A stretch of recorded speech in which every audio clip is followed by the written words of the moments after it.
আমার কথা শোনার জন্য আবারও আপনাদের ধন্যবাদ। বাংলাদেশের ব্যবসায়ীরা ভারতে না যাওয়ার কারণে ভারতের ব্যবসায়ীদের কপালে এখন চিন্তার ভাঁজ। তারা কি করবে, সামনে কি হবে, কি খাবে, এই চিন্তায় তারা ব্যস্ত। তাদের দোকান চলে না, তাদের রেস্টুরেন্ট চলে না, তাদের মার্কেটগুলা চলে না। কেন?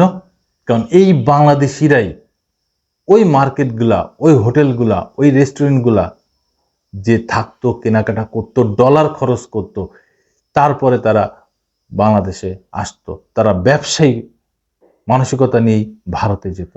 আজকে ভারতের এই তাবেদারি করবে না বিধায় বাংলাদেশ মাথা উঁচু করে দাঁড়িয়েছে, কারোর তাবেদারি করবে না। টানা 15 বছর ভারত শুধু বাংলাদেশ থেকে নিয়েই গেছে হাসিনার আমলে, হাসিনার শাসন আমলে। এখন অন্তর্বর্তীকালীন সরকারের প্রধান উপদেষ্টা ডক্টর মোহাম্মদ ইউনূসের নেতৃত্বে যেই সরকার গঠন হয়েছে, সেখানে ভারত কিছুই পাচ্ছে না মাগনা, যার কারণে তারা উঠে পড়ে লাগছে কিভাবে বাংলাদেশের ঘাড়ে পরে উঠে এই চাপ দিয়ে এই মাগনা সবকিছু নেওয়া যায়। কিন্তু আর হবে না, বাংলাদেশ কারোর তাবেদারি করবে না, কারোর গোলামি করবে না। বাংলাদেশ এখন নতুন করে স্বাধীন হয়েছে, নতুন করে তারা মাথা উঁচু করে দাঁড়িয়েছে। এই বিষয়ে যুগান্তর একটা নিউজ করছে, কি বলছে একটু শুনি। বাংলাদেশের সঙ্গে উত্তর পূর্ব ভারতের বাণিজ্য পথ এখন কার্যত বন্ধ। এতে করে ভারতীয় ব্যবসায়ীদের দৈনিক ক্ষতির পরিমাণ গুনতে হচ্ছে 10 কোটি টাকারও বেশি।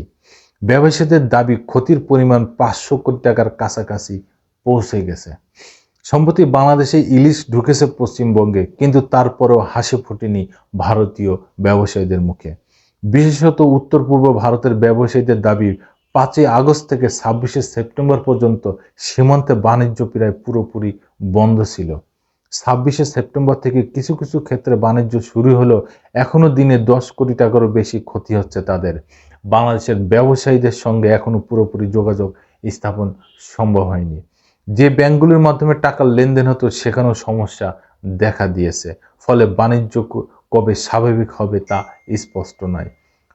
প্রতিবেদন ডয়েচ ভেলের পশ্চিমবঙ্গ বাদ দিলে বাংলাদেশের সঙ্গে ভারতের সবচেয়ে বড় বাণিজ্য পথ উত্তর পূর্ব ভারতে। উত্তর পূর্বে আসাম, মেঘালয় এবং ত্রিপুরার সঙ্গে এই বাণিজ্য সম্পর্ক আছে। ভারতের স্থানীয় ব্যবসায়ীরা জানিয়েছেন 5 আগস্ট থেকে বাংলাদেশের সঙ্গে বাণিজ্য প্রায় বন্ধ।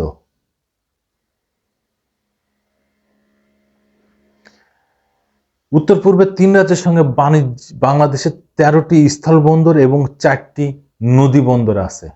ভারত থেকে বাংলাদেশে চাল, পেঁয়াজ, আদা, শুকনো মরিচ, ফল, কয়লা, পাথর, চুনাপাথর ইত্যাদি রপ্তানি হয়। আমদানির ক্ষেত্রে সব থেকে বেশি সামগ্রী আসে কাঠের furniture, plastic, cement, GI sheet, waste cotton, iron rod, মাছ, আচার, বিস্কুট সহ বেশ কয়েকটি পানীয়।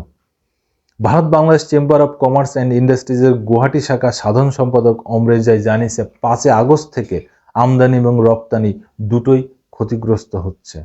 ভারতীয় ব্যবসায়ীদের বক্তব্য, আমদানি ও রপ্তানির ক্ষেত্রে ভারত সরকারের ফরেন এক্সচেঞ্জ রেগুলেশন অ্যাক্ট এবং ফরেন এক্সচেঞ্জ ম্যানেজমেন্ট অ্যাক্টের অধীনে বেশ কিছু কড়া নিয়ম আছে।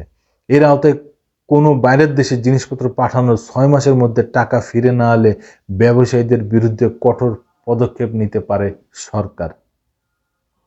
এক্ষেত্রে তাদের ব্যবসার লাইসেন্স বাতিল করা সহ তাদের গ্রেপ্তার পর্যন্ত করা যেতে পারে। বাংলাদেশ ব্যাংকের ক্ষমতা হারানোর পর বাংলাদেশের ব্যাংক ক্ষমতা হারানোর পর এখন ভারতের অনেক ব্যবসায়ী এই আশঙ্কায় আছেন। একই সঙ্গে সুতারকান্দি এলাকায় প্রায় 300 দিনমজুর প্রতিদিন ট্রাক বোঝাইয়ের কাজ করেন, তাদেরও এখন কোনো কাজ নেই। দেখেন, ভারত তার জনগণের দিকে তাকাচ্ছে না, তাকাচ্ছে সে কিভাবে তার প্রভুত্ব এইটা মানে দেয়া যায়, করা যায় একটা দেশের পরে, সেদিকেই তারা খেয়াল রাখতেছে, সেদিকেই বেশি করতেছে। কিন্তু এই যে জনগণের দিকে না তাকিয়ে তারা যেটা করতেছে, কয়েকটা সোশ্যাল মিডিয়ার কারণে তারা এই কাজগুলো করতেছে। ভুল তথ্য, ভুল কথা প্রচার করে, এই সোশ্যাল মিডিয়ার কয়েকটা চ্যানেল প্রচার করে বিভিন্ন রকম উস্কানিমূলক কথাবার্তা বলতেছে। তার ভিতরে একজন আছেন যে ভারতের বিজেপি নেতা শুভেন্দ্র, তিনি নিজের দেশে থেকেই একজন ব্যক্তির সাথে ভোটে হেরে যান বারবার, মমতা বন্দ্যোপাধ্যায়ের সাথে তিনি হেরে যান বারবার ভোটে, অথচ তিনি নিজেকে ভাইরাল করার জন্য, নিজেকে মোদির কাছে জহির করার জন্য তিনি একটা দেশের বিরুদ্ধে উঠে পড়ে লেগেছেন, মিথ্যা প্রপাগান্ডা ছড়াচ্ছেন। কিন্তু এতে কাজ হবে না। বাংলাদেশের মানুষ এইসব ভারতের তাবেদারি আর প্রশ্রয় দেবে না। ডক্টর মোহাম্মদ ইউনূসের নেতৃত্বে নতুন সরকার গঠন হয়েছে, নতুনভাবে এই দেশ এগিয়ে যাবে। আমরা তার প্রত্যাশায় আছি, আমরা তার সাথে আছি। ধন্যবাদ। আবার আসবো নতুন কোনো কথা নিয়ে, নতুন কোনো ঘটনা নিয়ে। আমি প্রিন্স।